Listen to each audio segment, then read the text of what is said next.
જુઓ મિત્રો, બાઈ એમના ઘરના આંગણે છે ને મસ્ત મજાનું ચકલો માટે મેલ્યું છે. જુઓ ચકલોમાં છે ને મસ્ત મજાના ચોખા હોય અને અંદર બાઈ છે ને રોટલી જુઓ ઝીણું કંઈ જીરો કરી નાખ્યું છે. બરાબર, જીરો કર્યું છે અને નીચે આ ખાવાનું મેલ્યું છે.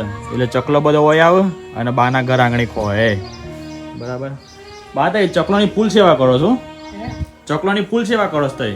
ચકલાને તો ખવડાવવું પડે ને. ખરું પણ હો. હા. અને બાજુ પેડાળાનું કોક બનાવ્યું છે. બા તે શું બનાવ્યું છે? પેડારીનો એટલે શું બનાવ્યું પેડાળિયાનું? પથ્થર લ્યો. પત્તર વેલ્યો. ઓહો બા પત્તર. ઓહો બાએ તો ભાઈ પત્તર વેલ્યો બનાવે છે આજ તો. તાન તો બા તો મોજ પડી જવાની છે. કેમ? હું બાપ રાખ્યો છે તે? હે હું બાપ રાખ્યો છે? ખાવાનો વળી. આ ભાઈ લેવો છે.